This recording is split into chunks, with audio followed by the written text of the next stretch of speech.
Kristo, mdada mzuri kweli, sura kama ua la alizeti, angalia body, chupa ya Coca-Cola, lakini bado mpaka miaka 30-40 hajaolewa. Wakristo wengi wamekuwa wakilia wakisema kwamba huyu Mungu yuko wapi? Kwa sababu ninamuomba shida yangu aishi. Kila nikijaribu kutoa suluhisho, mambo yanazidi kuwa mabaya. Kila nikijaribu kutatua tatizo, mambo yanazidi kuwa mabaya. Shida iko wapi? Au huyu Mungu na wengine? Ikifikia point umejiuliza swali kama hilo, kwamba huyu Mungu na wengine, wewe kwa nini umetaitika? Kama bado hujaribu kujiuliza, subiria kukute.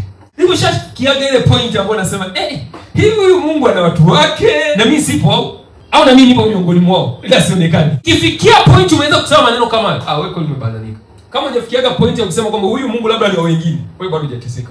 This is the truth you can not escape from. Imagine, kuna wakati unaweza kutumia hela yako, unaweza kutumia nguvu yako, akili yako, na bado hicho kufanyia kazi kikafeli. Na bado hata kile ambacho unajaribu kukiweka sawa kikaharibika zaidi. Unaweza mpaka kwa kukutana na wataalamu wakakwambia ukifanya hivi itakuwa hivi, itakuwa hivi. And yet mambo yakazidi kuwa mabaya.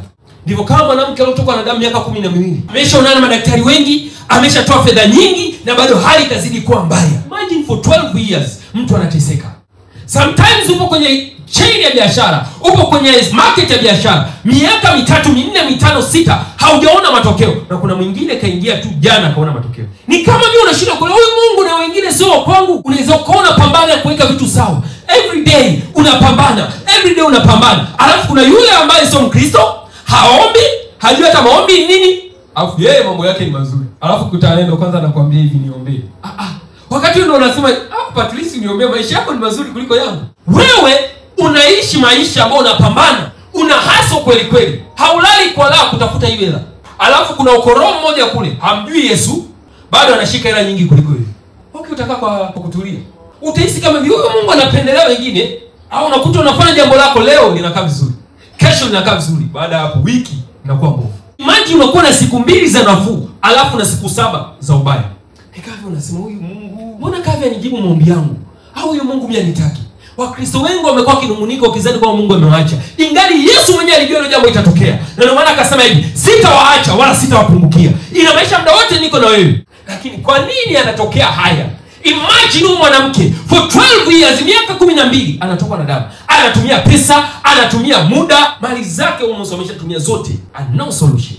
Sometimes unaweza ukawa na vigezo vyote. I'm telling you, utakutana Mkristo, mdada mzuri kweli, sura kama ua la alizeti, angalia body, chupa ya Coca-Cola, akitembea mtaani anaita kijiji wadi, lakini bado mpaka miaka 30-40 hajaolewa. Kuna yule ambaye sura yake ukiangalia kwa unasema pasipoti isaidie, lakini yeye ameolewa akaikwa ndani. Unaweza ukawa na Yesu na bado ukaumwa. Ndio maana Wakristo wengi wameokoka lakini bado ni wagonjwa. A lot. Wakristo wengi wameokoka na bado wanalia maisha. A lot.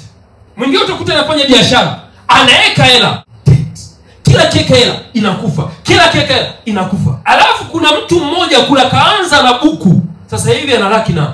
Now, kuna namna ambayo lazima ujifunze kama Mkristo kung'ang'ania suluhisho. Ni lazima ujifunze kanuni za kung'ang'ania suluhisho. Kwa nini wengine mambo yao mazuri afu wewe yako tunaye mabaya?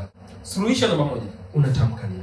What do you speak? Wakristo wengi wanapenda kuzungumza uzima pale tu akiwa serious. Lakini ukiokuta kwenye maisha yao ya kila siku, hapo unatajua anazungumzaga nini. Hauwezi ukawa serious for 2 minutes afu katarajia matokeo ni wakati ambao unatumia masaa 24 bila userious kusema hicho kitu.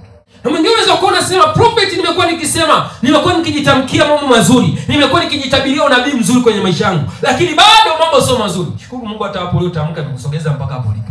Kwa sababu usingetamka hata hapo usingefika.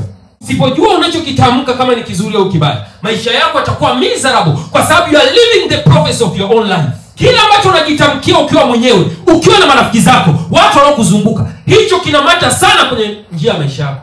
So mambo yote yale ambayo unakutana nayo yote ni matokeo yale ambayo ukizungumza na marafiki zako kama ni utani. Ulimwengu wa roho hujui utani.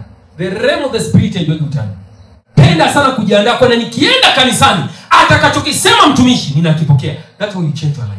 Usipokuwa na expectation, utaingia kama ulivyo, utatoka kama ulivyo. Huyu mwanamke alidhamiria, it means ni kitu ambacho ikiweka kwenye akili yake kwamba nikienda nikikutana na Yesu, nikishika vazi lake, nimepona. Kuna Wakristo wengi wanakuja kanisani, wanaenda makanisani, lakini wanapoenda makanisani hawajadhamiria kupokea chochote. Ndio maana wataingia kama alivyo, watatoka kama walivyo. Kwa sababu gani? Hawajadhamiria, hawajaweka shauku ya kupokea chochote. Huyu mwanamke alitoka na damu miaka 12, lakini alichosema nikigusa pindo la vazi lake, ina maana aliweka nia na shauku kwamba nikienda nikutana naye nitabadilishwa maisha yangu. So one of the ways ya kubadilisha maisha yako, weka nia kabla ya kwenda kukutana na Mungu. Ili unapokutana naye unapata suluhisho lako. Usipokuwa na nia, Mungu mwenyewe atashindwa jinsi ya kuhudumia. Hivi unafahamu, Yesu alikuwa kukutana na mgonjwa asipoongea, Yesu alikuwa mponya. Mtu yoyote ambaye Yesu alikuwa anakaa naye, asiposema kwamba anaumwa, Yesu akuponya. That's the true fact now.